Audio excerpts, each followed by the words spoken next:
falar agora sobre propagação de calor.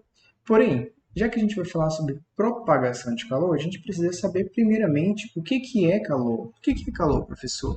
Bom, a gente tem o costume de falar assim, hoje está muito quente, eu estou com muito calor. Ou então, hoje está muito frio, podia fazer um pouco de calor. Porém, essa noção de calor que a gente tem, ela é muitas das vezes confundida com a nossa noção de temperatura. Eu já defini para você algumas aulas atrás que temperatura é a medida do grau de agitação das moléculas. Quanto mais agitada, maior a temperatura, mais quente vai estar. Quanto menos agitadas as moléculas, mais frio vai estar, menor vai ser a temperatura. Então, o que é calor, professor? Bom, calor é a energia térmica em trânsito. E essa energia sempre sai espontaneamente do corpo de maior temperatura para o corpo de menor temperatura. Para deixar isso claro, vamos olhar esse exemplozinho aqui. Eu tenho um corpo A, que está com as moléculas bem agitadas, então está com uma temperatura bem alta, 80 graus Celsius. E um corpo B, que está com 10 graus Celsius. As molequinhas estão se agitando de maneira mais devagar. Esses corpos estão separados.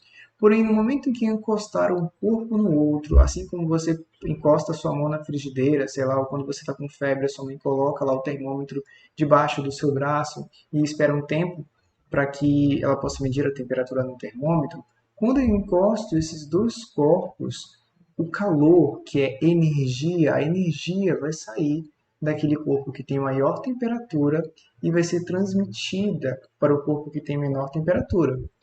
Essa energia em trânsito de um corpo para outro, ela vai ficar ocorrendo até que os dois atinjam o que a gente chama de temperatura de equilíbrio, que a gente chama de equilíbrio térmico. E quanto vai ser esse equilíbrio térmico, professor? Vai ser 10? Vai ser 80?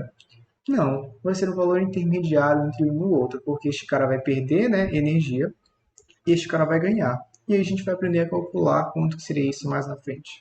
Tudo bem? Então é isso. Calor é energia em trânsito. Então a gente só tem calor enquanto tem energia em trânsito. No momento em que cessar essa troca de energia, em que esses dois caras atingirem a mesma temperatura, o calor acaba, porque a gente não vai ter mais energia em trânsito, saindo do corpo de maior temperatura para o de menor temperatura. Entendido? Tomem cuidado com esse conceito. Os alunos erram muito esses conceitos em questões conceituais. Bom, só que se calor é energia, e a gente já viu algumas aulas lá na parte de dinâmica, até quando a gente falou sobre energia, que energia é medida em Joule, o calor também é medido em Joule no sistema internacional. Por aí a gente acaba encontrando uma outra unidade para o calor, que é a caloria. Quando você vai comprar o seu pão integral ou alguma coisa você que está fazendo dieta, você sempre olha na embalagem, vê quantas calorias aquele produto que você quer consumir vai te dar de energia. E aí, a caloria, ela é relacionada com o joule através dessa medida aqui, tá bom? Uma caloria equivale a 4,2 joules. A gente vai poder utilizar essa relação em algumas questões futuras. Ok, professor, entendido o que é calor? Vamos para frente, vamos entender agora como é que ocorre essa propagação de calor, essa transmissão do calor. Bom, a gente tem basicamente três maneiras de transmissão de calor, que é uma maneira como você vai encontrar esses tópicos também, ou de propagação de calor. A primeira delas é através do que a gente chama de condução. Quando você pega um objeto, digamos que aqui seja uma barra de ferro, tá bom? E você encosta lá no fogo, na hora que você coloca essa barra no fogo, ela não vai esquentar toda completamente de uma única vez. É um processo que vai ocorrendo de maneira gradual. Por quê? A parte que está mais próxima do fogo vai receber mais energia, né? Então as moléculas vão se agitar um pouco mais, essa energia vai sendo propagada para os lados e assim sucessivamente. O calor ele vai se propagando. Tá vendo aqui, ó, as moléculas estão mais agitadas, aqui está mais parado, mas de acordo com que o tempo vai passando, uma vai passando energia para outra e para outra, até que todas elas estejam, agitadas juntas, na mesma intensidade. Entendido? Então, olha lá, para que seja transmitido o calor através da condução, a gente precisa de um meio material para que esse calor possa se propagar. A gente vai perceber, portanto, que vão existir materiais que vão conduzir melhor a energia e materiais que vão conduzir de maneira menos eficiente essa energia. A gente vai ter chamados materiais bons condutores e materiais isolantes.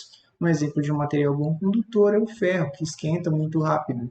Um material que é considerado isolante é o isopor, por exemplo, que a gente utiliza, né, para manter a temperatura do alimento ou da bebida que a gente quer por mais tempo, impedindo com que o calor entre dentro do recipiente ou saia do meio externo. Então, é importante salientar, para a propagação de calor através de condução, a gente precisa necessariamente de um meio material, e aí terão materiais que conduzirão melhor energia do que outros. Essa propagação de energia, como você vê aqui, ó, ela não tem transporte de matéria. A energia ela vai se propagando de uma partícula para outra. Uma molequinha dessa aqui não precisa sair daqui e ir para cá. Matéria não é transportada, apenas energia.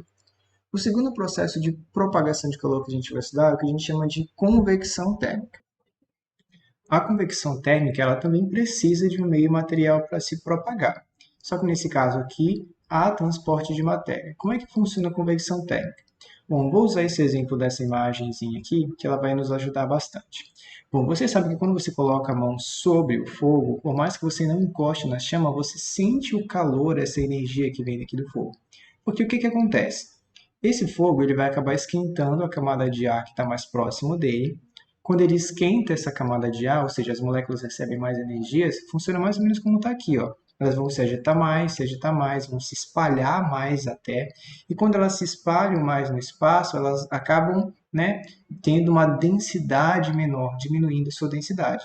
O material que tem uma densidade muito baixa, ele tem a tendência de subir, ele fica mais leve. Então, o ar que está aqui, ele acaba subindo, e é por isso que ele leva esse calor até as nossas mãos. Então, esse processo em que o calor é conduzido, né, através de um meio material, nesse exemplo que eu estou dando para vocês aqui, o ar, e leva a matéria, porque a camada de ar que está aqui embaixo, a primeira a ser esquentada, ela acaba subindo, porque ela vai menos densa, então a matéria está sendo transportada além da energia. Então, nesse tipo de processo, a gente tem o que a gente chama de convecção. Só que a convecção tem algumas situações muito características que são muito aplicadas no nosso cotidiano. Uma delas é a nossa geladeira. Você sabe que o freezer das nossas geladeiras, essas de uma porta em geral, elas ficam na parte de cima. Por quê? Na parte de cima, onde está o congelador, é a parte mais fria, ou seja, as moléculas estão menos agitadas. Se elas estão menos agitadas, elas ocupam menor espaço, elas estão mais juntinhas, elas estão mais densas. Tudo aquilo que é muito denso é pesado. Então, essa camada de ar fria daqui tende a descer. Se essa camada de ar desce para cá, aqui fica um vaziozinho. E na parte de baixo, o ar está mais quente. Se ele está mais quente, ele está menos denso.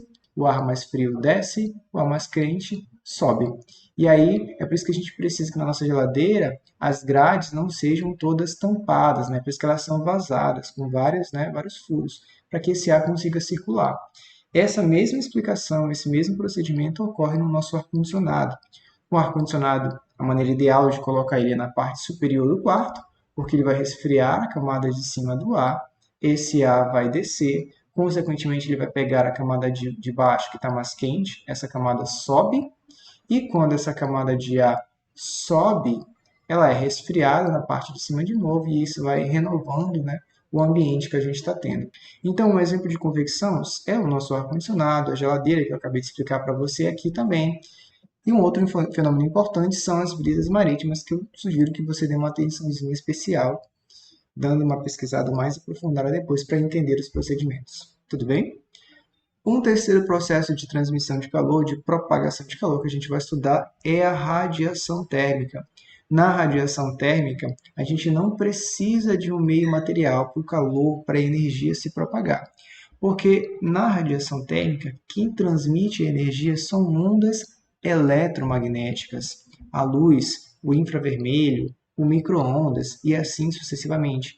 Os corpos, em geral, eles emitem radiação, ondas eletromagnéticas, porque as partículas que compõem a matéria, elas ficam vibrando. E a gente não consegue ver, por exemplo, no nosso caso, nosso corpo ele também emite radiação. Eita, professor, a gente é perigoso, então... Não. E por que eu não vejo essa radiação ser emitida, professor, igual eu vejo a luz do sol, por exemplo? Porque a radiação que o nosso corpo emite é numa frequência fora da faixa do visível, fora do alcance dos nossos olhos. Então, por exemplo, nessa imagem bem aqui, com uma câmera especial, a gente consegue perceber as faixas, né, de radiação que o nosso corpo está emitindo, encontra regiões mais quentes e regiões mais frias e assim sucessivamente. Bom, como que eu posso ver o processo de condução por radiação, professor? Assim como a gente sente aqui, ó, o calor vindo dessa chama, a gente também sente esse calor chegar até a gente se a gente não tivesse aqui um material para se propagar, né? A radiação ela não precisa desse material, como a gente já discutiu. A luz que vem do Sol ela passa pelo vácuo até ela chegar na Terra, ou seja, ela não precisa desse material para poder chegar a gente, e ela acaba esquentando o nosso planeta, né? Dando todas as condições para que a vida seja propícia aqui também. Uma aplicação importante de radiação térmica são os micro-ondas que a gente utiliza, a gente não precisa acender um fogo lá para esquentar os nossos alimentos. E uma curiosidade bem legal são os fornos solares, esse que eu vou botar para você aqui agora. Olha, aqui a gente tem um modelo de forno solar, aqui a gente tem uma parede toda espelhada para que os raios de luz sejam todos refletidos e venham todos em direção à nossa panelinha que a gente quer esquentar aqui. E aí, bom, a gente não precisa ter um fogo para esquentar essa comida, para fazer o nosso feijão. A luz que está vindo do sol, a energia que está sendo transportada através da luz, ela vai bater, vai refletir e vai ser direcionada para a nossa panela, esquentando ela. Então, na radiação, a gente não precisa necessariamente de um meio material, tá bom? Ela se propaga tanto no vácuo como no material mesmo, normal, no ar, no espaço, é por isso. Então, para resumir, condução precisa de um meio material para se propagar, não tem transporte de matéria. Convecção precisa de um meio material para se propagar, com transporte de matéria. E a radiação não precisa de meio material, são ondas eletromagnéticas que fazem esse transporte. Antes da gente fazer um exemplo, eu preciso chamar a atenção sobre a condutividade térmica, que eu peço que, se você não lembrar ainda, que você faça um estudo mais aprofundado. Bom, aqueles materiais que a gente considera bons condutores são aqueles materiais que têm facilidade de variar sua temperatura em 1 grau Celsius, né? Então, aquele material que esquenta muito rápido e que esfria muito rápido também, ou seja, ganha e perde calor muito rápido, a gente considera como sendo bons condutores, tem uma alta condutividade térmica. Aqueles que têm dificuldade de esquentar e de esfriar, de variar sua temperatura, eles têm uma baixa condutividade térmica, são considerados isolantes.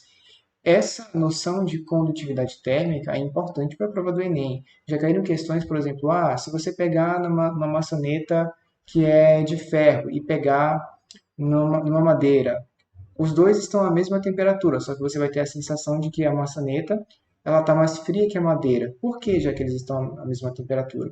Por causa da condutividade térmica, que é característica de cada material.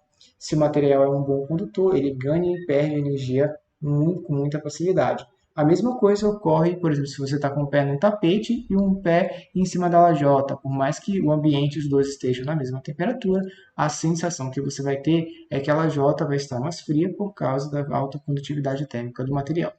Entendido? Vamos para o nosso exemplo. No nosso exemplo, a gente vai tratar sobre o funcionamento de uma garrafa térmica de determinada marca que foi construída para diminuir as trocas de calor. Então, bora lá, só para a gente entender. A garrafa térmica ela não esquenta o que vai estar lá dentro e nem esfria o que vai estar lá dentro, tá bom? A função da garrafa térmica é impedir que haja troca de calor do meio externo, né, para dentro da garrafa e da garrafa para o meio externo. A gente não quer que o calor do nosso café seja, né, transportado, transferido para o meio externo e aí a gente acaba ficando com café frio. Então, ela é produzida para tentar evitar os processos de propagação de calor, para tentar evitar a condução, a convecção e a radiação. Então, ele vai dar para a gente aqui, ó, 3 situações e a gente vai relacionar o que pode estar sendo feito para evitar cada uma desses processos de propagação de calor. Primeira coisa, ele diz que a ampola interna da garrafa é feita de plástico, tá? Então, essa parte interna da garrafa aqui, ó, e a tampa, ela é feita de plástico. Por quê? O plástico ele é um mau condutor térmico. Se ele é um mau condutor térmico, ele vai impedir, no nosso caso aqui, a propagação de calor através de condução térmica. Então, se aqui esse cara ele vai tentar impedir a condução térmica, lembra, a condução precisa de um meio material para se propagar, a gente pode eliminar a letra A letra C e a letra E. No segundo, a ampola possui paredes duplas e entre essas paredes é feito vácuo. Opa, se é feito vácuo, para que é feito vácuo? Para evitar que haja a propagação de calor por condução, porque precisa, né, A condução precisa de material para se propagar e também convecção, porque a convecção, eu acabei esquecendo de falar no início, ela ocorre geralmente em líquidos e em gases, em fluidos de modo geral, no oceano, enfim, sucessivamente. Então, a ampola 2, o único processo que poderia ocorrer aí seria a radiação. Então, a gente teria o seguinte, na situação 2, ela está sendo colocada para evitar a condução e a convecção. Então, a gente já teria uma opção para marcar aqui, né? Que seria a letra D. E na terceira, a superfície interna é espelhada.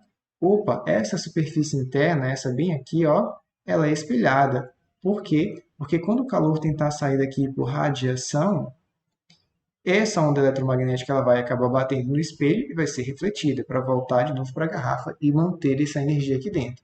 Logo, a gente descobre que a resposta correta é a letra D. Entendido? Obrigado pela atenção. Vamos para a próxima aula.